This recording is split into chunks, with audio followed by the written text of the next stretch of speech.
Welcome everyone to part 4 of the Nutrition Speaker Series. This is Greening Your Diet, the Future of Food. We're really excited again to be offering this final session of our series and really happy that you're able to join us today. This is hosted by Cadillac Fairview as part of the 2021 Occupant Engagement Program. My name is Courtney Colborn and I have been facilitating the Nutrition Speaker Series. For those of you joining us for the first time today, I'm a registered holistic nutritionist. And I've been working to help people change their relationship with food for the last 7 years. I promote just an approachable and sustainable way of eating that allows you to still enjoy the things you love while focusing on nourishing your body with what it needs.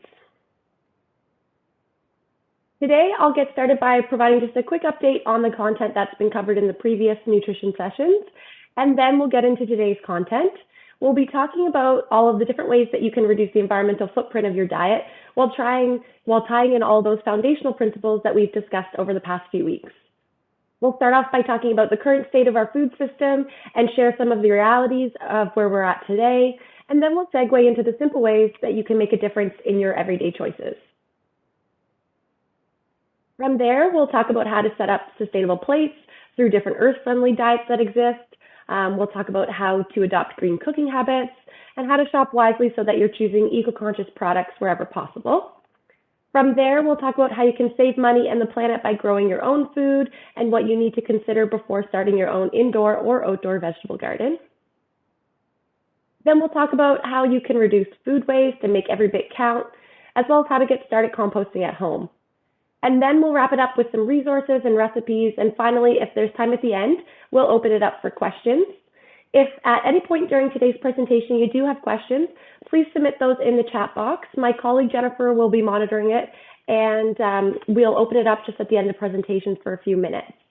I just also want to mention quickly that there were a couple questions I didn't get to in the last couple of sessions about intermittent fasting and low potassium diets. So at the end of today's session, before I open it up for questions regarding today's topic, I'll address those as well. So like I mentioned, today is the 4th and final session of the Nutrition Speaker Series. We kicked off the series on July 27th with Nutrition Basics, Eating for Optimal Health. There we spoke about some important fundamental principles and easy to implement guidelines that would set you up for a healthy eating pattern success in the long term. And those principles were carried through the next 3 sessions. So the second session was Nutrition Diet Mythbusters, and we broke down some of those stigmas around fat, sugar, proteins, and carbs. And then we took a break for a couple weeks and picked back up on Tuesday with Mindful Eating for Mental Health. There we explored not only what to eat to support your mental health, but how to eat with more mindful and intuitive practices in hopes to improve your relationship with food and embrace healthy eating in a more approachable and flexible way. Then today, like I mentioned, we're going to talk about how you can reduce the environmental footprint of your diet in alignment with all those foundational principles that we've covered in the series to date. If you didn't have a chance to make it to the previous sessions live, you can watch them at your own convenience. We will be making all the recordings available, and the links will be shared following this session by the end of the week with a quick survey and a PDF that includes all of the resources and recipes that I've mentioned throughout the series. We ask that you just take a few minutes to complete the survey so Cadillac Fairview can continue to improve the Occupant Engagement Program and offer initiatives that you can benefit from. So let's get started by talking about the current state of our food system. The UN projects that by 2050, the global population will have risen from 7.8 billion to 9.7 billion, and the demands that we're placing on the planet to feed ourselves have already hit the limits of the Earth's resources. Soil fertility is declining in the industrialized world, partly because of the agricultural practices like overgrazing, pesticide and fertilizer use, and erosion. We're failing as a species to keep the planet's average temperature from rising 2 degrees Celsius, and that 2 degrees is the tipping point that would cause sea levels to rise 4 inches and create a worldwide crisis as people are forced to flee lands that are flooded or are too hot and arid to productively farm. At the same time, demand for meat is projected to increase by 88% between 2010 and 2050, and there's no way to supply it. Half of the world's habitable land is already devoted to agriculture, and 77% of that is used for livestock and their feed. Many researchers have called out animal agriculture, and specifically cattle, for its impact on greenhouse gases, land and water use, pollution, and energy. Meat, including beef, sheep, and goat, are the most resource-intensive foods. So they require over 20 times more land and generate over 20 times more greenhouse gas emissions than pulses like beans and peas per gram of protein. The Food and Agriculture Organization of the UN estimates that around 9% of human-caused greenhouse gas emissions worldwide come from producing beef and dairy, and some from growing animal feed, and some in the form of methane. In order to feed more people and prevent the world from increasing in temperature, the World Resources Institute proposed that we cut our beef consumption by at least half. Standard food practices include shipping foodstuffs long distances for processing and packaging, importing and exporting foods that don't need to be imported and exported. It's not just tropical foods that are traveling long distances, it's also fruits and vegetables that once grew locally in household gardens and on small farms. The fact that oftentimes an apple imported to California from New Zealand is often less expensive than an apple from another country is just a simple testament to this. The average meal actually travels 1,200 kilometers from farm to plate, and food grown closer to home produces fewer transportation emissions, is fresher, and supports local farmers. And as the distance food travels decreases, so does the need for processing and refrigeration to reduce spoilage. This long distance, large-scale transportation of food consumes large quantities of fossil fuels and generates carbon dioxide emissions. Some forms of transport are, of course, more polluting than others, so air freight generates 50 times more CO2 than sea shipping, but sea shipping is slow and in our increasing demand for fresh food and food being shipped by faster, more polluting means. Not to mention that in order to transport food long distances, much of it is picked while it's unripe, and then it's gassed to ripen it after transport. Or it may be highly processed in factories using preservatives, irrigation, and other means to keep it stable for transport and sale. These are just a few of the reasons why it's so incredibly important to shop local as much as possible. Not only should we be considering the distance that our food travels, but the amount of greenhouse gases emitted throughout its entire life cycle, which affects the environmental impact of what you're eating. When you look at a cheeseburger and French fries, for example, the cheeseburger emits 2,826 carbon dioxide equivalents, which is used to describe the amount of greenhouse gases emitted throughout a product's life cycle. The word equivalent is there because carbon dioxide is only one of about 8 different greenhouse gases that contribute to climate change. Each greenhouse gas has a different effect on the Earth's atmosphere. In order to make the comparison simpler, scientists convert all of them to a common denominator of carbon dioxide. Each number represents an item's carbon dioxide equivalent score, which describes the amount of greenhouse gases emitted, including the materials such as fertilizer that went into growing it, and the energy that went into transporting it, processing it, and cooking it. Like I mentioned earlier, in order to feed more people and prevent the world from increasing in temperature, the World Resources Institute report proposed that we cut our beef consumption by at least half. You can see that even when you compare the beef cheeseburger on the last slide to a turkey burger, the turkey burger has much less of an impact on carbon dioxide than the beef. For a beef burger, 2,826 carbon dioxide equivalent, and for a turkey burger, only 697. Here, by choosing a turkey burger over beef, you're also providing your body with a leaner source of protein with less saturated fat, making it just a healthier choice for your body, but also for the planet. When it comes to the current state of our environment, growing concern for climate change and waste reduction, more and more people are starting to take a step back and look at how they can make a change themselves in the products that they choose and the food that they're eating. We're seeing trends in the marketplace that shine a light on consumers caring more about environmentally sustainable practices, and we can even look at this in the fast food industry. So when you take A&W, for example, they've been making a huge marketing push to tell the story of how they're committed to reducing environmental impact through conscious use of packaging, waste, energy, and water, and that they're even committed to working with farmers and animal welfare experts to ensure that animals in their supply chain are treated humanely throughout their entire lives. This is just something that we're seeing more and more of because as consumers, we have the ability to really drive these trends in the marketplace. And now that I've provided you with some context into our current food system for comparison's sake, let's talk about what you can do to ensure minimal impact on the environment while really fueling yourself with healthier and more enjoyable foods. Simple shifts in the way that you shop and cook can make a meaningful difference for the health of the planet, all while nourishing yourself in the process. From rainforests being cleared to make way for cattle ranches, to carbon dioxide emissions generated from the miles our food travels to get to us, the food system that feeds us and the energy and the resources it consumes is a major contributor to climate change that threatens the Earth's future. It also means that when we choose to procure our food in a more sustainable way, it can be a powerful force for turning things around for the better. The term planetary health was first coined in 2015, and this was to bring focus to the fact that natural systems play a really important part in the health and long-term survival of our population. The planetary health diet takes it one step further, and it links diet with human health and the sustainability of the planet. Its goal is to pave the way for a sustainable food system that supplies healthy and nutritious food to our expanding population. To address this critical need, the Eat Lancet Commission convened 37 leading scientists from 16 different countries and various different disciplines. So they work from human health, agriculture, political science, and environmental sustainability. And they developed this global scientific targets for healthy diets and sustainable food production. This is really the first attempt to set universal scientific targets for the food system that apply to all people as well as the planet. Transformation to healthy diets by 2050 will require substantial dietary shifts, global consumption of fruits, vegetables, nuts, and legumes will have to double, and consumption of foods like red meat and sugar will have to be reduced by more than 50%. A diet rich in plant-based foods with fewer animal-sourced foods promotes both healthier and improved health on the environment and ourselves. The planetary health diet is actually represented by half of a plate of fruits and vegetables, and the other half consists of primarily whole grains, plant proteins like beans, lentils, and nuts, unsaturated plant oils, modest amounts of meat and dairy, and some added sugars and starchy vegetables. This diet is quite flexible and really allows you as an individual to adapt it to your dietary needs, your personal preferences, and even your cultural traditions. Vegetarian and vegan diets are two healthy options with the planetary health diet, but those are personal choices as well. So this is meant to be more flexible and approachable.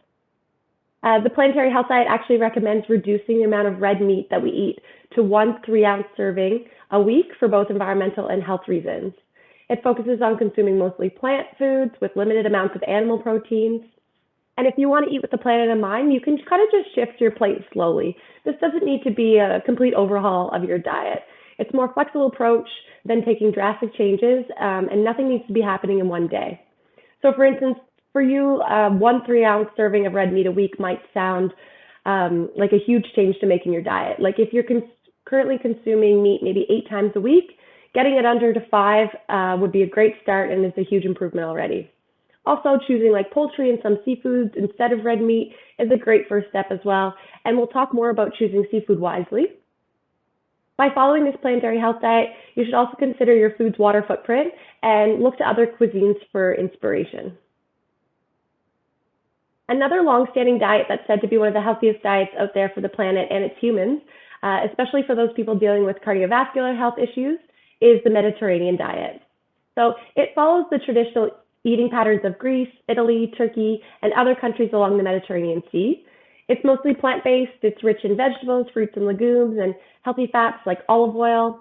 And besides the moderate amounts of dairy products like yogurt and cheese and some seafood, animal products are somewhat rare, and red meat even more so here than the planetary health diet. This is because it's relying mostly on plants and animals and just kind of, again, putting less strain on our natural resources.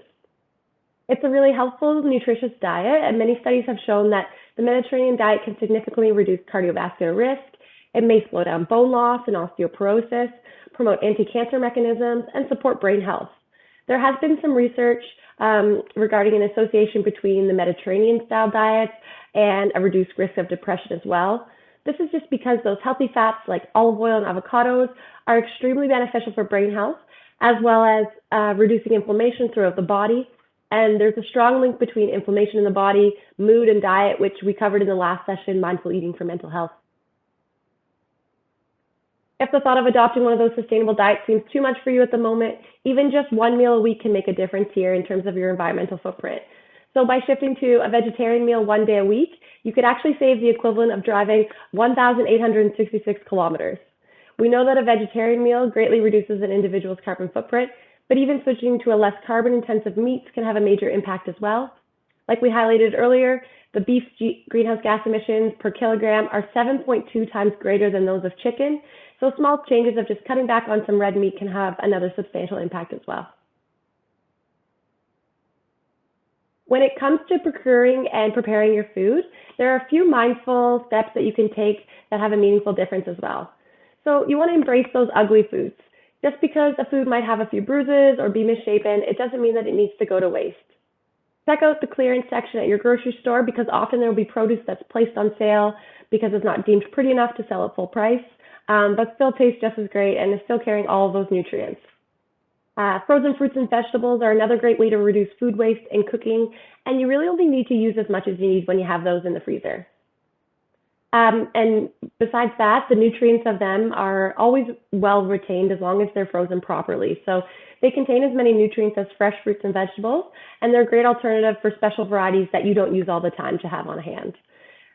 Next, you want to save those nutritious bits. So not everything needs to go to waste. By incorporating a root to stem approach, you can reuse parts of your produce in different soups or smoothies, or making pesto and different sauces. You can try joining a CSA or a community-based agricultural program that stands for Community Supported Agriculture. By joining a CSA, members basically buy a portion or a share of a local farm's harvest for the year, and you pay an initial fee in exchange for a weekly box of fresh and seasonal items. To join a CSA, you can talk to a local farmer or look on the farm's website to see if they offer a program near you. By eating seasonally as much as possible, you can drastically cut down on the distance that your food travels and reduce the likelihood of additional chemicals being used to ripen your foods upon arrival. So this makes them fresher and more nutritious. You also want to be cognizant of labels and second guess those sell-by dates. So don't let your leftovers go right away. And finally, you want to shop for eco-conscious products and choose seafood wisely. There are a lot of reasons to shop for seasonal produce. So when we choose what's in season locally, of course, we're supporting our community, and we tend to get higher quality taste and nutrition in the produce that's coming right from our backyard. This is because the fruits and vegetables that are harvested at optimum ripeness instead of, harvesting before they're ripe to ensure that they can make the long distance. And while it can be nice to have certain produce available year-round, like California strawberries in January, we're kind of compromising on the flavor and nutrition when food has to travel from that far. Food that has to travel is typically harvested earlier, it's temperature regulated, and it's usually treated to maintain quality and extend its shelf life, not to mention the long distance the significant impact that has on the environment as well. Spring is the time of year when we start to see some of the first signs of new growing season. Fruits and vegetables grown in Ontario at this time can vary, though, depending on how warm or cool of a spring we have, but you'll be sure to find at least a few local spring options and perhaps some remaining winter finds at your local market. In the summer, that's peak season for lots of those delicate fruits and vegetables that love to soak up the sun. The growing seasons for some varieties of berries and other fruits tend to be shorter, so be sure to keep your eyes peeled for the first pint of strawberries or raspberries from Ontario. And vegetables like cucumber and zucchini have a longer growing season, so you can likely find these ones all summer long. Fall is one of our most colorful seasons in Ontario for the produce that comes at that time. You have bright orange squashes, red and green apples, and yellow corn, and it's really kind of a rainbow of nutrition. Many of these local options are really hardy and have a good shelf life in the fridge, making them easy to stock up on all your fall favorites. You can scan the QR code in the top right of the screen for a produce shelf life guide as well for a little helpful knowledge. Many people think that once the snow hits that we run out of local options in Ontario, and this really isn't the case.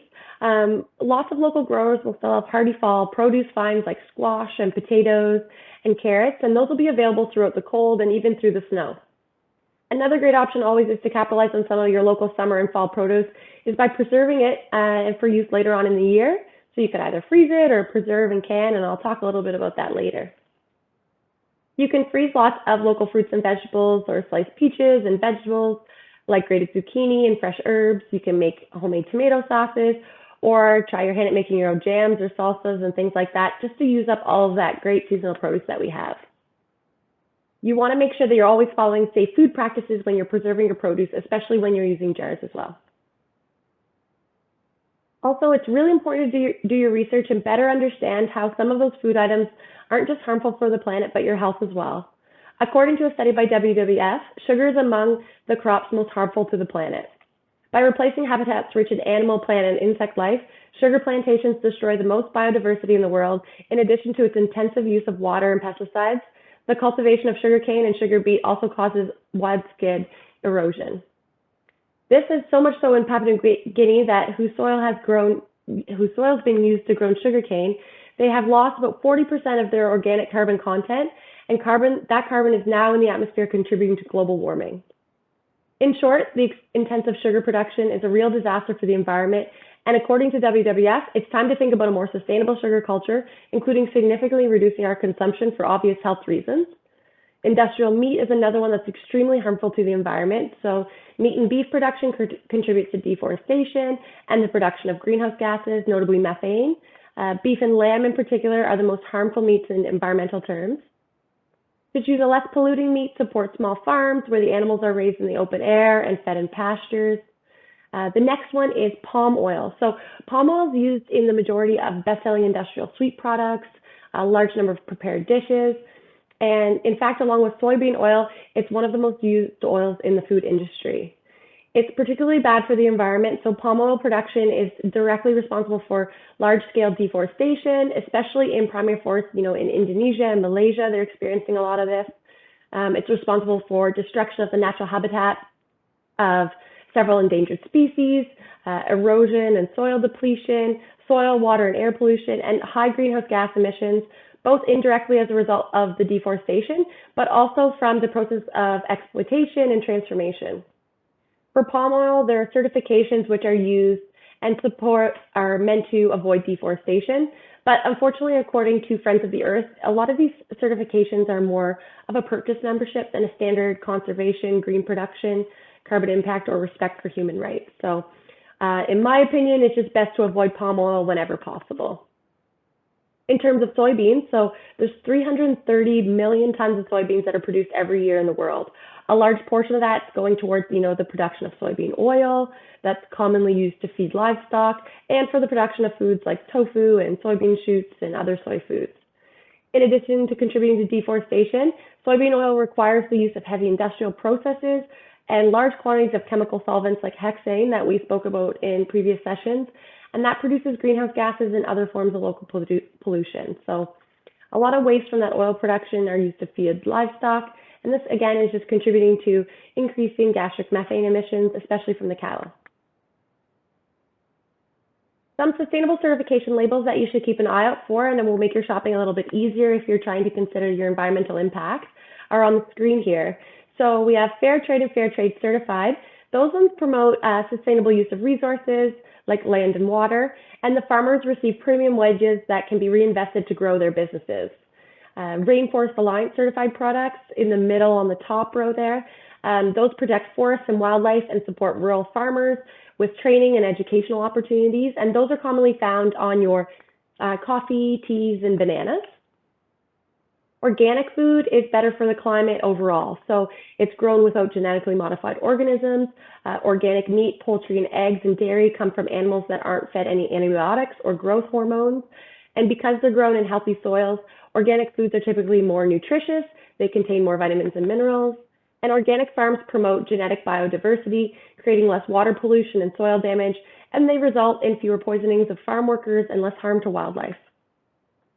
Bird-friendly coffee is one that you may have seen before, and that was actually created using Smithsonian conservation science that protects wildlife habitat and which is often destroyed when they're making coffee. Fair Wild ensures fair trade prices and sustainable harvesting of wild plants and herbs, and that's commonly found on teas.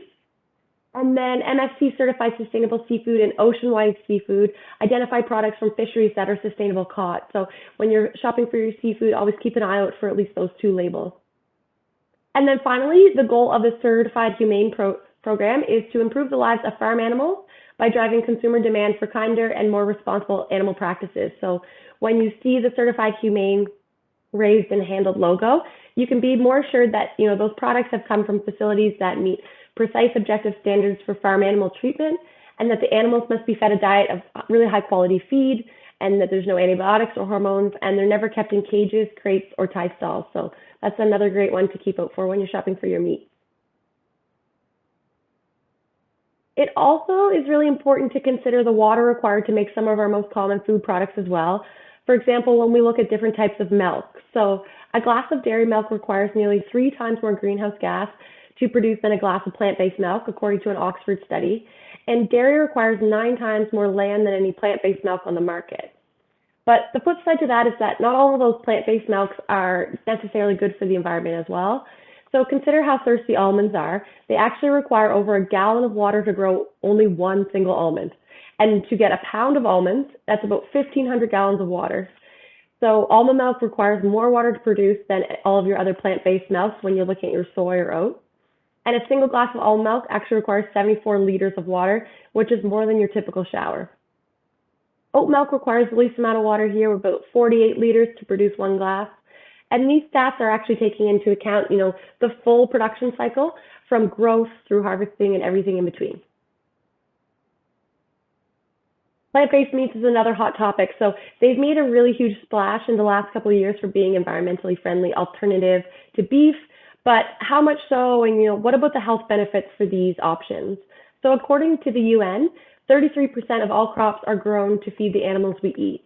Producing 1 kilogram of a plant-based Impossible Burger emits an estimated 3.5 kilograms of CO2 equivalents versus conventional beef that actually emits 33 kilograms. So there's a huge difference there. The Impossible Burger requires 96% less land, contributes 90% less phosphate to the soil and waterways, and actually produces 89% less greenhouse gas emissions than conventional beef. And while these plant-based meat alternatives are obviously a better choice for the environment, I wouldn't, however, recommend eating them too often in your diet. So if you plan to follow recommendations of that planetary health diet I mentioned earlier, they recommend to not eat more than a 3-ounce portion of red meat a week. Perhaps your mind immediately shifts, simple swaps that you can make for meat alternatives, or if you are a meat-loving family, easy ways to get your kids to still eat the foods that they love. But the answer here really lies in moderation. So while these plant-based burgers are great non-meat alternatives for their texture and taste, they're not really boasting too many nutritional benefits. Whereas if you were to make a whole food plant burger yourself, maybe out of nuts, beans, and some sweet potatoes, you can see here on the screen there's a long list of ingredients that accompany these meat alternatives. And when you stack up the nutrition facts, it's important to recognize the sodium content in those as well. For these products, I think there's definitely a place for them when people are searching for non-meat, environmentally friendly options, but they shouldn't be the base of your diet. This kind of all circles back to some of those fundamental principles we talked about in the series, the importance of reading labels and understanding the ingredients in the food you eat, where they come from, and the importance of choosing fresh whole foods that come in their natural form whenever possible. So the importance of choosing whole natural foods, and what better place to get those than in your backyard or from your windowsill. If you look to your yard or windowsill for produce instead of heading to a major grocery store, not only will you save money, but you'll cook more sustainably as well. So learning how to plant your plate brings a host of environmental and health benefits, like reducing reliance on fossil fuels, minimizing pesticide use, reducing waste, lowering stress and building muscle strength, nourishing your body, and fostering a mindful connection with your food. And that ties into those mindful and intuitive eating practices we talked about on Tuesday. You can really see how it comes full circle, and you can grow a real immense appreciation for something that you've cultivated and created yourself and put the love into. Whether you have a small window area or a backyard, you can grow your own food. So consider these 4 things before you get started with your vegetable garden. 1, you want to think about sunlight. So you need at least 6 hours of direct sunlight for vegetables to grow. You want to look at soil quality. So good quality garden soil and potentially organic matter is important here. 3, you want to look at the zone. So research which crops are best for your growing season. Finding the best vegetables to grow in Ontario is important. Some require more extensive care, and depending on your level of green thumb expertise, they might not be the right match for you. Others are prone to pests, and some are just not that simple or quick enough to grow. For Ontario, some of those great ones to grow include your lettuces. So they thrive in Ontario in the cold spring and the cooler fall months, and they can even grow when there's a little snow or frost on the ground. They're low maintenance and only need to be watered about once a week, so they're great for urban gardening, gardening containers, raised garden beds, and even indoors. Kale is another one that's really hardy when it comes to cold in Ontario, and it can be grown throughout the entire year. It's also one of the best vegetables that can be grown in pots. So if maybe you just have a small balcony, or if you are running out of space in the rest of your garden, these are really adaptive and perfect for beginner gardeners as well. So super nutritious. Peas also thrive in Ontario's cold weather, and they're perfect for vertical gardening. So if you're limited on space, they don't need much room. They can grow great among other vegetables. Tomatoes, as the summer gets warmer, tomatoes continue to get bigger and more plentiful, and they're low maintenance because they're a vine vegetable. So you can train them to grow vertically, and they're another great vegetable for someone that's limited on space. And then finally, squash. That's another really good one. So it can grow in cold and warm weather and can be harvested as early as May to as late as November if it's planted right. So you can just enjoy it and store it all year long. And it's great to help cross-pollinate with other vegetables and should be planted next to your tomatoes or carrots and cucumbers. And that'll just kind of make everything a little bit more plentiful. So finally, you want to consider taste here. Consider what you and your family like to eat, what you're going to get the most out of your hard work, and consume as much of those vegetables as possible. I've tried before planting all kinds of different herbs, and I found that the herbs that kind of dominated and took over were the parsleys and the mint that took over the rest of my herbs. And those I didn't consume as much. I had more like of the basil and cilantro side of things. So that was kind of a learning curve for me because sometimes they end up going to waste when you don't enjoy them as much. When it comes to reducing food waste, it's important to make every bit count. So from planning your meals ahead to ensure that you're only purchasing and using the food that you have on hand is important. To learning the best ways to store certain fruits and vegetables, this can all have a really huge impact on the life cycle of your food. When you're purchasing fresh foods at the grocery store, buy your produce at different stages of ripeness depending on what you need it for. So grab a couple bananas that are ready to eat in the next couple days, maybe a few that are a little bit green for later in the week, and the same goes for avocados. For prepping, it doesn't need to take up your entire Sunday. I know it can be really overwhelming to think about prepping food for the entire week, but just prepping a few staples so that they're ready to throw into quick meals for the week and won't go bad in the fridge can be helpful. Or even just breaking up meal prep into a couple days a week so it's not as time consuming. A really simple method for meal prep is the 3-2-1 method, and that kind of streamlines it and it's super easy to remember. So what you do for the 3-2-1 method is you just wash and cut up 3 different veggies, prep 2 different proteins, and cook up 1 carbohydrate like your quinoa or your brown rice. And this will make it a lot more likely that you'll use what's in the fridge, you'll reach for a healthy combo when you're short on time, and it's just a little bit easier and cuts down on time throughout your busy week. You want to reuse as well, so don't immediately toss some foods like stale bread. You can make your own bread crumbs, you could toss them with olive oil and garlic for a topping on your pasta or your casserole. Veggie tops as well can be made into a delicious pesto, and fruits and veggies on their way out can be thrown into a blender or a smoothie, or frozen into popsicle molds to be used later. Again, you can regrow new fruits and vegetables from scraps. That's a really simple way. Green onions and celery, for example, are really easy to repurpose. And I'll share a resource with you shortly if you want to learn more about regrowing other vegetables at home. When it comes to making the most out of some of that seasonal produce you have on hand, or just extra food that you might not get to use before it spoils, freezing fruits and vegetables is a great way to reduce your waste. Most fruits and veggies can be frozen. You just want to make sure that you're prepping them properly. So for fruit, you want to make sure that you clean, prep, and freeze according to how you're going to want to use it later. So to clean, just rinse the whole fruit under hot tap water and dry with a dish towel. A quick rinse in hot water is said to help kill any of those mold spores. And if you're freezing a delicate fruit like berries, you can spread them out on a baking sheet and pat them gently with a dish towel. Just let them dry out for a few hours.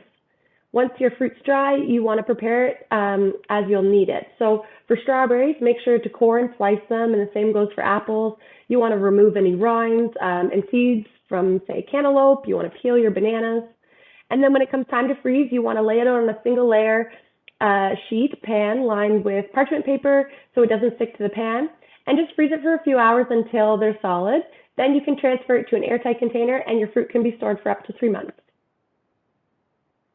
For vegetables, you want to stick to things you'll likely cook at a later date, since frozen vegetables are better cooked than trying to thaw and eat them raw, unless it's just maybe some spinach or kale to throw into a smoothie. First, you want to clean and prep your vegetables. Rinse, trim any green beans or chop your zucchini, destem your greens like your kale and your collards. And then you may need to blanch some vegetables. So blanching stops most of the enzyme activity that might cause the vegetables to change texture or lose their nutrients over time. And this will also keep the colors vibrant. So blanching isn't needed for not all of your vegetables. You can avoid it with your winter squash, sweet potatoes, and some of those more hardy vegetables. It's not required. Once they're blanched, just let them dry in a single layer on a dish towel, and finally freeze them. So similar to fruits, lay everything in a single layer on a parchment paper lined sheet, freeze them until they're firm, and then transfer them to an airtight container. The vegetables can be stored up to 3 months in the freezer this way as well. When it comes to preserving and pickling your food, it's really important, like I mentioned, to follow safe food practices whenever you're canning, pickling, and fermenting.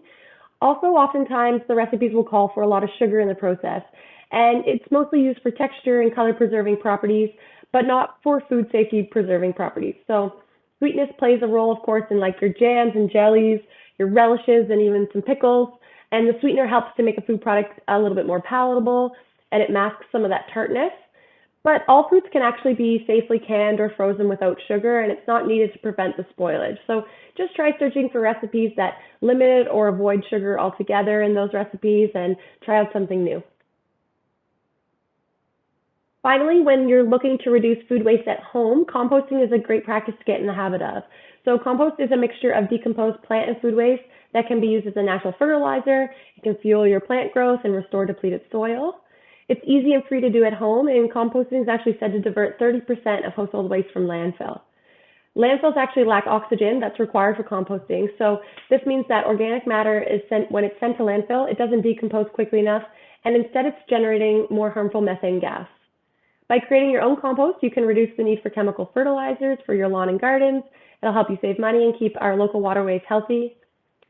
We've included a few basic guidelines for making compost. So you want a balanced ratio is really important. Decomposition requires carbon, which is your browns, and nitrogen, which are your greens, in a 3-to-1 ratio, and preferably in small pieces, so this speeds up the decomposition process. Your browns are going to be other materials like dead leaves, twigs, branches, sawdust, and newspaper. And then your greens are going to be like grass clippings, vegetable and fruit scraps, coffee grounds, that kind of thing.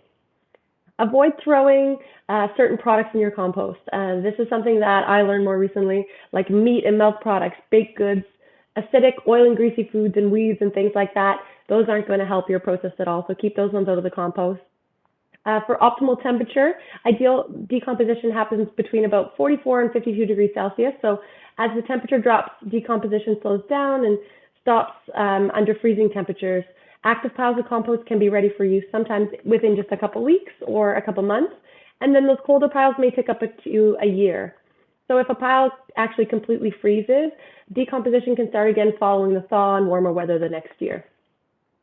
You also need the right moisture, so your compost should be moist but not wet, and that's because the presence of excess water will reduce the oxygen and, again, slow down that decomposition process.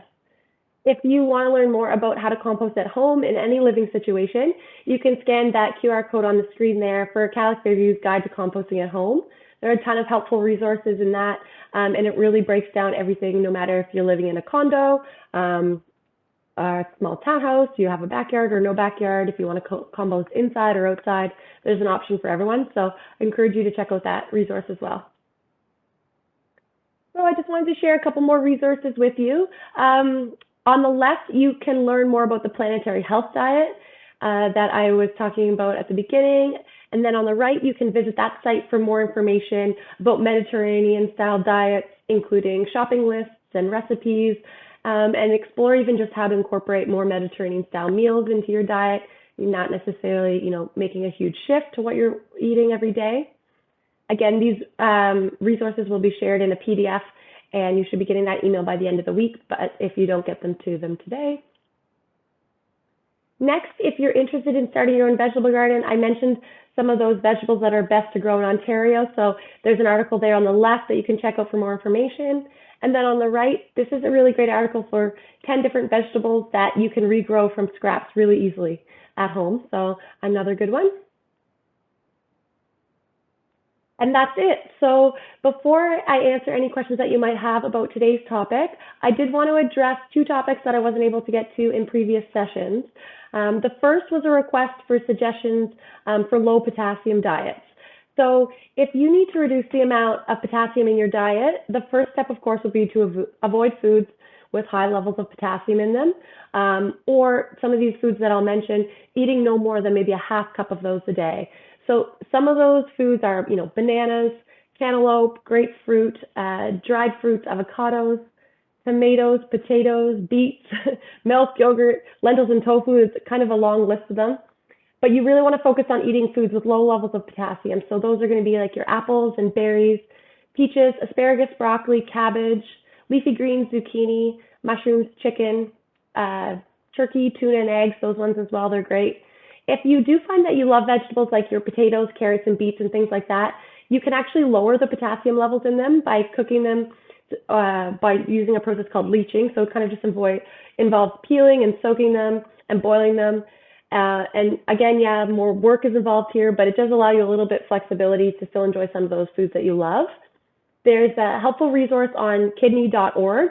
It's called Your Guide to a Low Potassium Diet. So I'd suggest checking that out if you have want to look into that a little bit more. And then the second question was my take on intermittent fasting. So intermittent fasting, for those of you that aren't familiar with it, is an eating plan that really switches between fasting and eating on a specific schedule. So focuses mostly on what you eat, focuses mostly on when you eat, not what you eat. So the time frames that you're allowed to eat vary, and they can be more restrictive or less restrictive. So they could be fasting for a certain amount of hours each day, or potentially 2 days a week, you only eat one meal. So again, the intensity really varies here. The idea is that after hours without food, your body exhausts all those sugar stores and it starts burning your fat for fuel. So that's known as metabolic switching. For some people, intermittent fasting might be the key to their success. I definitely wouldn't recommend it for everyone though, especially for those people that have issues, balancing blood sugar levels, maybe are pre-diabetic. You should speak with your doctor or nutritionist before you embark on any of those protocols. And that also goes for anyone under the age of 18 or women who are pregnant or breastfeeding. Anyone that has a history of eating disorders, it can just be a really restrictive way to live. So make sure you're just kind of taking it day by day and make sure it's the right fit for you. It's also really important that during those feeding times, when you're allowed to eat, that you're paying extra attention to fueling your body with really nourishing foods. So I've heard clients tell me before that they didn't adjust the types of food that they're eating, not focusing on increasing like their fruits and vegetables or limiting processed foods, rather just restricting the times that they ate. So this isn't really going to be beneficial for you. You just need to be focused on what you're putting in your body as well as when. So there can be a really happy medium here. If you're planning to try intermittent fasting too, the last thing I'll say is it might take a few weeks or even a month before your body really becomes accustomed to it. You'll likely feel cranky, hungry, experience some headaches. So something to keep in mind as you embark on that. So I just wanted to touch on those two things. And then I'll see if Jennifer has any questions. Yeah, thanks, Courtney. So we just have time for a few questions. The first one is on frozen vegetables. So the person is asking that frozen vegetables from the supermarket can be soggy and not as tasty as the real stuff. So do you have any ideas to improve the taste and texture of them?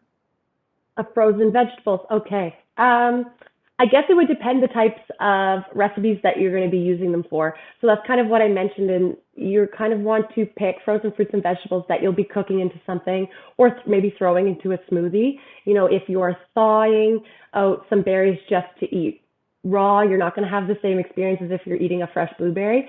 So I typically try to use them maybe if I'm making like a fruit compote or something to put maybe on some homemade pancakes. You could do it that way, or just make sure you're kind of incorporating them more into recipes that you're cooking. I find that that's a little bit helpful. And then just stick to the other ones, like your fresh leafy greens, if you're going to be eating those raw, of course, like a salad or anything like that. Okay, awesome. Very helpful.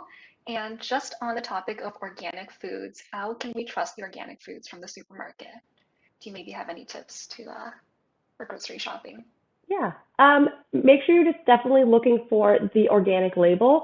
So organic is one of those labels that actually goes through rigorous certification process and they are tested and third party verified. So a food cannot say that's organic unless it's undergone and been approved by the certification body.